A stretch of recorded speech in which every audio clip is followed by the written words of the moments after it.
দেশ বিদেশের ব্যবসা বাণিজ্য আর অর্থনীতির সব খবর নিয়ে আমন্ত্রণ ওয়ালটন স্মার্ট ফ্রিজ বিজনেস রিপোর্টে। সংসদে 2024-25 অর্থ বছরে জাতীয় বাজেট পেশ করলেন অর্থমন্ত্রী। এই বাজেটের সব খবর আর চুলচেরা বিশ্লেষণ থাকছে আজকের বিজনেস রিপোর্টের পুরোটা জুড়ে। অর্থনীতির সংকটময় সময় বিবেচনায় 2024-25 অর্থ বছরের জন্য মিতব্যয়ী এক বাজেট জাতীয় সংসদে পেশ করেছেন অর্থমন্ত্রী আবুল হাসান মাহমুদ আলী। চলতি বছরের থেকে মাত্র 4.5% মতো বাড়িয়ে নতুন বাজেটের আকার নির্ধারণ করা হয়েছে 7,97,000 কোটি টাকায়।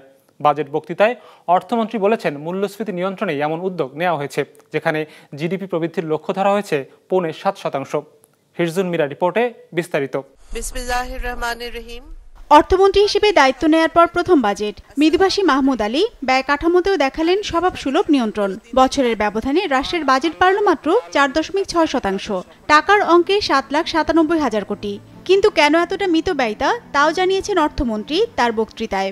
এবারের নির্বাচনী ইশতেহারে আমরা মোট 11টি বিষয়ে বিশেষ অগ্রাধিকার দিয়েছি, যার মধ্যে রয়েছে দ্রব্যমূল্য সকলের ক্রয় ক্ষমতার মধ্যে রাখার জন্য সর্বাত্মক প্রচেষ্টা চালিয়ে যাওয়া, কর্মোপযোগী শিক্ষা ও যুবকদের কর্মসংস্থান নিশ্চিত করা, আর্থিক খাতে দক্ষতা ও সক্ষমতা বৃদ্ধি করা, নিম্ন আয়ের মানুষদের স্বাস্থ্যসেবা সুলভ করা, সর্বজনীন পেনশন ব্যবস্থায় সকলকে যুক্ত করা ইত্যাদি।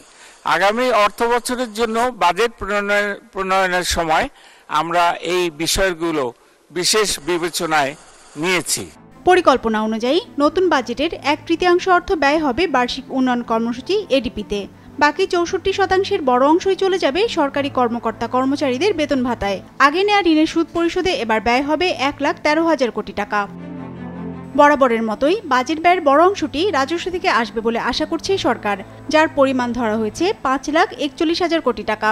ফলে ঘাটতি থাকছে 2,56,000 কোটি টাকা, যা মোট দেশজ উৎপাদনের 4.6%। এই ঘাটতি মেটাতে চড়া সুদে স্থানীয় ব্যাংকিং ব্যবস্থা থেকে ধার নেওয়া হবে 1,37,000 কোটি। ঋণের 35% অর্থ নেওয়া হবে বিদেশি উৎস থেকে। 4,500 কোটি টাকার মতো প্রত্যাশা করা হচ্ছে অনুদান হিসেবে। কিছু আসবে সঞ্চয়পত্র বিক্রি করেও। মূল্যস্ফীতির চাপ থেকে সাধারণ মানুষকে সুরক্ষা দিতে ফ্যামিলি কার্ড, ওএমএস ইত্যাদি কার্যক্রম জোরদার করা হয়েছে।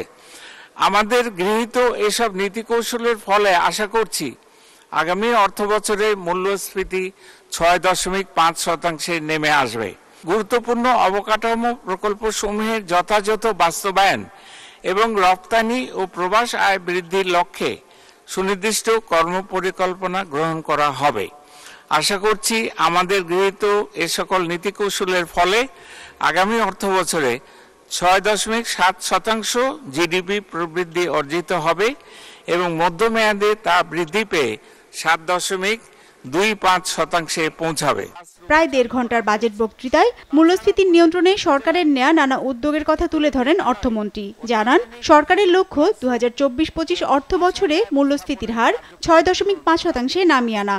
এর ফলে যে উৎপাদনেও ভাটা নামবে তা স্বীকার করে নিয়েছেন অর্থমন্ত্রী। তাই মোট দেশজ উৎপাদন বা জিডিপি প্রবৃদ্ধির লক্ষ্যমাত্রা 6.75% হলেই খুশি তিনি। চলমান বৈশ্বিক রাজনৈতিক প্রেক্ষাপট এবং অভ্যন্তরীণ সামষ্টিক অর্থনীতির অবস্থা বিবেচনায় নিয়ে রাজস্ব খাতের যুগোপযোগী সংস্কার এবং সেই লক্ষ্যে ডিজিটাল ট্রান্সফরমেশন, কর নেট বৃদ্ধি, কর বহির্ভূত রাজস্ব আদায় এবং প্রশাসনিক সক্ষমতা বৃদ্ধি করা হবে, যাতে পর্যাপ্ত সম্পদের যোগান নিশ্চিত করা যায়। বাজেট ঘাটতি ধারণযোগ্য পর্যায়ে রেখে ঘাটতি নির্বাহে বৈদেশিক উৎসের উপর নির্ভরশীলতা হ্রাস করা হবে। অর্থমন্ত্রীর আশা, এমন সব উদ্যোগ আর অর্জনের উপর ভর করেই টেকসই উন্নয়ন পরিকল্পনায় স্মার্ট বাংলাদেশের স্বপ্নযাত্রা এগিয়ে যাবে। সুখী আর সমৃদ্ধ হবে দেশ। হিরজুন মিরা, বিজনেস রিপোর্ট, মাছরাঙা টেলিভিশন।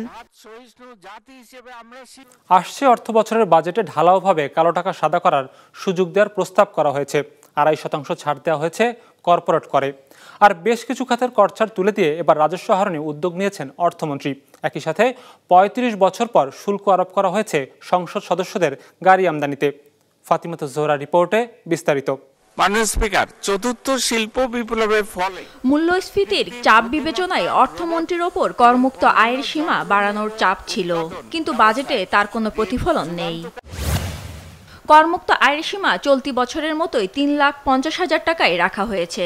ন্যূনতম করও আছে আগের মতো 3,000 টাকা। তবে সবচেয়ে ওপরের স্তরে কর হার 25% থেকে 30% করা হয়েছে। 5% বাড়ানো হয়েছে সমবায় সমিতির কর হারও।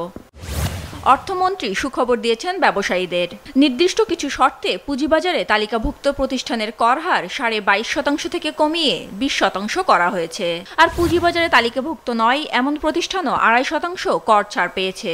যার লক্ষ্য হলো কর ভার ন্যায়সঙ্গতভাবে বন্টন করা, যেন উচ্চ আয়ের ব্যক্তি নিম্ন আয়ের ব্যক্তির তুলনায় তাদের আয়ের বৃহত্তর অংশ আয়কর হিসেবে পরিশোধ করে। অর্থমন্ত্রী উদারতা দেখিয়েছে কালো টাকার মালিকদের প্রতিও। প্রস্তাব করেছেন নির্ধারিত করের বাইরে মাত্র 15% জরিমানা দিয়েই কালো টাকা সাদা করার সুযোগ রাখার নতুন অর্থ বছরে। আইনে যাই থাকুক না কেন, অবৈধ অর্থ উপার্জনকারীরা ফ্ল্যাট, জমি ও নগদ অর্থের ওপর ওই জরিমানা দিয়ে টাকা বৈধ করার সুযোগ পাবেন। তবে ব্যবসার রিটার্ন দাখিলে কড়াকড়ি আরোপ করা হয়েছে নতুন অর্থ বছরে। অর্থমন্ত্রী জানিয়েছে ব্যবসা প্রতিষ্ঠানের সামনে আয়কর রিটার্ন সনদ ঝুলিয়ে রাখতে হবে, না হলে 50,000 টাকা পর্যন্ত জরিমানা গুনতে হবে। পরিবর্তন আনা হয়েছে লাগেজ বিধিমালায়। বিদেশ থেকে শুল্ক ছাড়াই একটিরও বেশি মোবাইল ফোন আনা যাবে না। আর গাড়ি আমদানি করতে শুল্ক দিতে হবে সংসদ সদস্যদের। তাদের গাড়ি আমদানিতে 25% শুল্ক ও 15% মূসক আরোপের প্রস্তাব করেছেন অর্থমন্ত্রী। মূসক অব্যাহতি যৌক্তিকীকরণ সহ এলডিসি হতে গ্র্যাজুয়েশন এবং কর জিডিপি অনুপাত কাঙ্ক্ষিত মাত্রায় উন্নীতকরণের লক্ষ্যে সক্ষমতা বিবেচনায় পর্যায়ক্রমে বিভিন্ন খাতের অব্যাহত সুবিধা প্রত্যাহার করা হচ্ছে। এমন সব উৎসের উপর ভর করে আসছে অর্থ বছর জাতীয় রাজস্ব বোর্ডের মাধ্যমে 4,80,000 কোটি টাকা আদায়ের পরিকল্পনা করেছে অর্থমন্ত্রী। এর মধ্যে সবচেয়ে বেশি আশা করা হচ্ছে মূল্য সংযোজন কর বা মূসক থেকে। 1,75,620 কোটি টাকা আদায়ের লক্ষ্য দেওয়া হচ্ছে আয়কর বিভাগকে। শুল্ক ও অন্যান্য উৎস থেকে আদায় করতে হবে 1,21,597 কোটি টাকা। আমাদের কর জিডিপি অনুপাতও অপেক্ষাকৃত কম। এই অনুপাত 8% নিচে রয়েছে। মধ্যমেয়াদে সরকারের ব্যয় সক্ষমতা বৃদ্ধি ও উন্নয়ন লক্ষ্যসমূহ পূরণ করার জন্য কর জিডিপি অনুপাত 10% উন্নীত করা জরুরি। চলতি অর্থ বছরের থেকে 50,000 কোটি টাকা বেশি কর আদায়ের লক্ষ্য এবার দেওয়া হয়েছে জাতীয় রাজস্ব বোর্ডকে। কিন্তু তা অর্জন কতটা সম্ভব সেটাই এখন বড় প্রশ্ন। কেননা গেল কয়েক বছর ধরে লক্ষ্য আদায়ের থেকে অনেক পিছিয়ে আছে এনবিআর। ফাতিমাতুজ জোহরা, বিজনেস রিপোর্ট, মাছরাঙা টেলিভিশন। শুল্ক ও মূসক বাড়ানোর প্রস্তাবের কারণে এবার বাড়তে পারে সিগারেট, মোবাইল ফোনের কল চার্জ, এয়ার কন্ডিশনার, কাজু বাদাম, আইসক্রিম সহ বেশ কিছু পণ্যের দাম। অন্যদিকে দেশীয় শিল্প বিকাশে কাঁচামাল ও মূলধনী যন্ত্রপাতি আমদানিতে শুল্ক কমানোয় কমতে পারে অনেক জিনিসপত্রের দাম। বিস্তারিত রায়হান শোভনের রিপোর্টে। প্রতিবার বাজেটেরই কর কাঠামোর পরিবর্তনের ফলে কিছু পণ্যের দাম বাড়ে, আবার কিছু পণ্যের দাম কমে। এবারও তার ব্যতিক্রম ঘটেনি। এই যেমন মোবাইল ফোনের কথাই ধরা যাক। ছেলে থেকে বুড়ো, নিম্নবিত্ত থেকে উচ্চবিত্ত সবার কাছেই দুরালাপনের এই যন্ত্রটি অতি প্রয়োজনীয়। তবে হতাশার বিষয় হচ্ছে কথা বলার ক্ষেত্রে আপনাকে কিছুটা মিতব্যয়ী হতে হবে। কেননা কথা বলার ক্ষেত্রে 5% সম্পূরক শুল্ক আরোপ করা হয়েছে বাজেটে। শুধু কল রেট নয়, মুঠোফোনে নতুন সিম কিনলেও যে 200 টাকা ভ্যাট দিতে হয় তাও আবার বেড়ে 300 টাকা হতে পারে।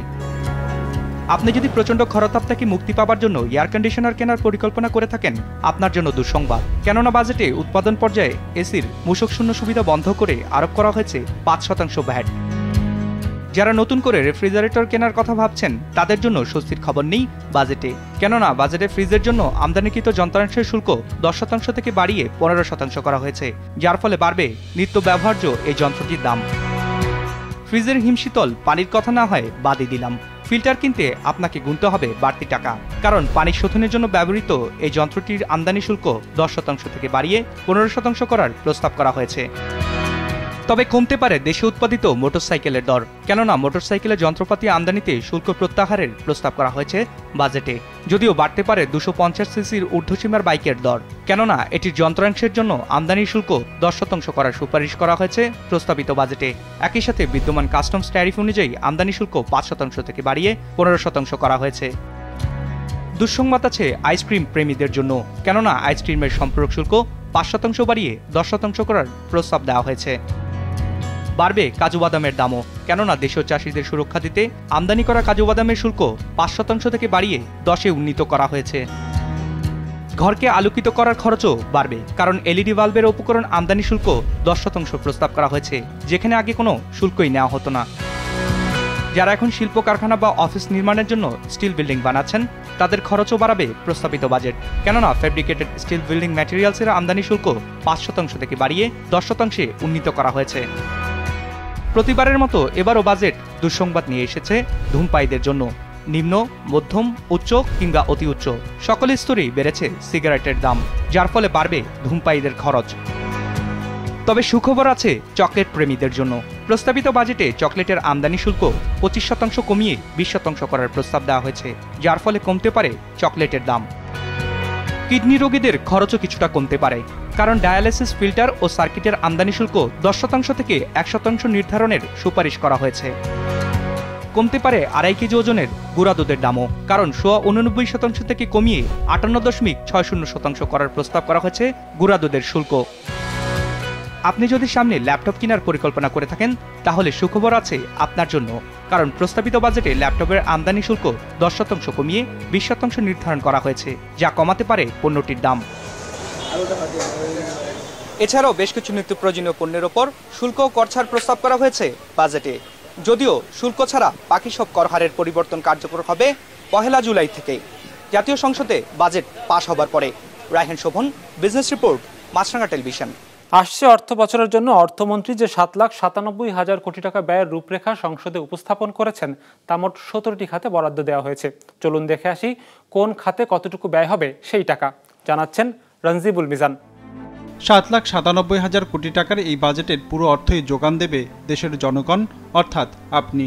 নিজের আয় দিয়ে সরাসরি করের মাধ্যমে, কখনো পণ্য বা সেবার বিপরীতে ভ্যাট দিয়ে, কখনো বা সেতু পারাপারের টোল দিয়ে।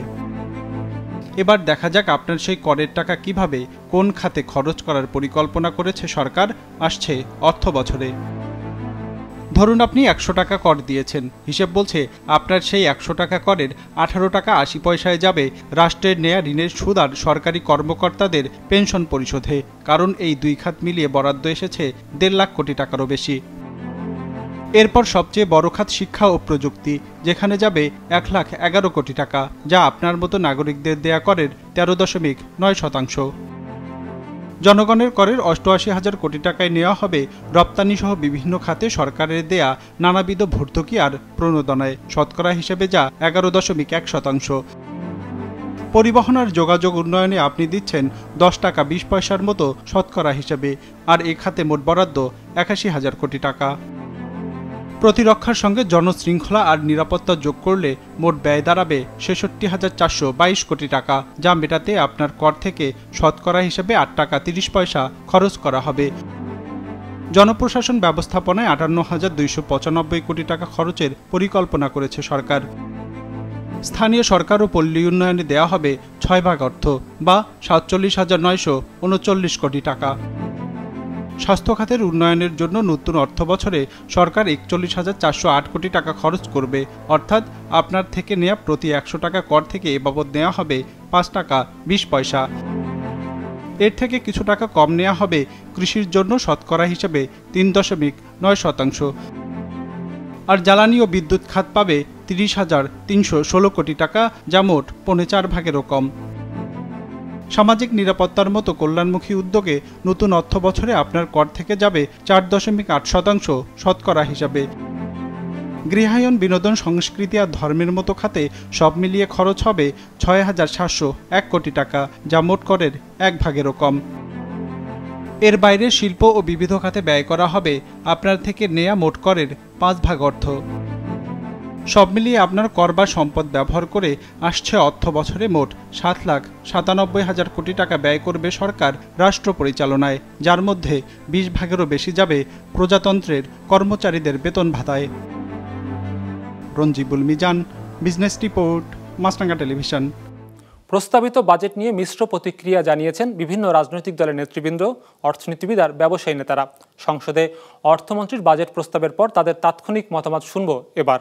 যার প্রস্তাবিত বাজেট আমি বলবো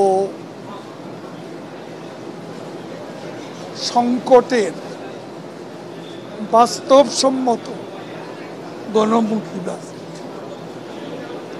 এবং এই বাজেট বাস্তবসম্মত সাহসী গণমুখী বাজেট। এখানে এমপ্লয়মেন্ট জেনারেট করা, ক্রিয়েট করার মধ্যে কিছু নাই, নতুন করে মানুষের কর্মসংস্থানের কোনো ব্যবস্থা নেই। পুরো বাজেটে যেমন মেগা প্রজেক্টের এবং মেগা চুরি, মেগা দুর্নীতির জন্য করা হয়েছে। সুতরাং এই বাজেটকে শুধুমাত্র তথাকথিত ভাষায় গণবিরোধী বলবো না, এটা আসলে বাংলাদেশ বিরোধী বাজেট হয়েছে। যেখানেই যত রেয়াত দিক সর্বস্বভাবে আয় তারা বেশি করবার জন্য টার্গেট নিয়েছেন, এবং বেশিরভাগটা আয় করবেন ওরা পরোক্ষ করের মাধ্যমে, যার ফলে সাধারণ জনগণের উপরে করের বোঝা বাড়বে। এই বাজেটটা অবশ্যই সরকার এটা যৌক্তিক এবং বাস্তবসম্মত, এটা আমার মনে হয় এটা বাস্তবায়নযোগ্য। 6.5-এ আনার জন্য এইবারের বাজেটের প্রস্তাবনা দিয়েছে। আমি মনে করি যে অ্যাম্বিশিয়াস কোনো প্রজেক্ট না নিলে তাহলে এই ইনফ্লেশনটা কমে আসবে।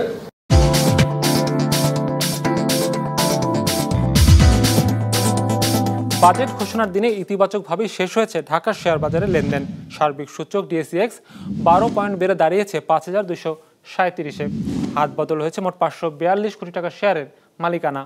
লেনদেনে অংশ নেওয়া প্রতিষ্ঠানগুলোর মধ্যে দর বেড়েছে 152টির, কমেছে 166টির, আর অপরিবর্তিত রয়েছে 76টির দর। এবার বাজার নিয়ে বিশ্লেষণ শুনবো অ্যালায়েন্স ক্যাপিটাল অ্যাসেট ম্যানেজমেন্টের। আজকে লাস্ট ডে উইকে মার্কেট পজিটিভলি ক্লোজ হয়েছে, তবে মার্কেটের ওভারঅল সেন্টিমেন্ট আজকে ছিল বিয়ারিশ নেচারের। এই উইকের ওপেনিং ইন্ডেক্স ছিল 5252 এবং তা প্রায় 15 পয়েন্টস কমে এখন দাঁড়িয়েছে 5237 পয়েন্টে। এবং মার্কেটের এই সপ্তাহের উইকলি অ্যাভারেজ টার্নওভার ছিল যথেষ্ট কম, মাত্র 400 কোটি টাকার মতো। অর্থাৎ ইনভেস্টর মার্কেটে যথেষ্ট কমই পার্টিসিপেট করছে বলে আমরা মনে করি। পার্সেন্টেজ ওয়াইজ আজকে প্রাইস বেড়েছে 40% কোম্পানির, প্রাইস কমেছে প্রায় 42% কোম্পানির, এবং অপরিবর্তিত ছিল 18% কোম্পানির প্রাইসের। এবং ফাইনালি সেক্টরাল পারফরমেন্সের দিক থেকে আজকে গতকালের মতো সবচেয়ে বেশি টার্নওভার ছিল ফুড সেক্টরে, ফুড এন্ড অ্যালাইড সেক্টরে, ফলোড বাই ফার্মাসিউটিক্যালস এবং ইঞ্জিনিয়ারিং সেক্টর। দর্শক, আমাদের যে কোনো পর্ব নিজেদের সুবিধাজনক সময় দেখতে সাবস্ক্রাইব করুন বিজনেস রিপোর্টের অফিসিয়াল ইউটিউব চ্যানেল। ফেসবুক পেজে লাইক দিয়ে আপডেট থাকুন ব্যবসা বাণিজ্যের আলোচিত সব ঘটনা সম্পর্কে। আর আপনাদের মতামত জানান কমেন্টস অথবা ইনবক্সে। আজ এটুকুই, বিদায় নিচ্ছি, ভালো থাকবেন।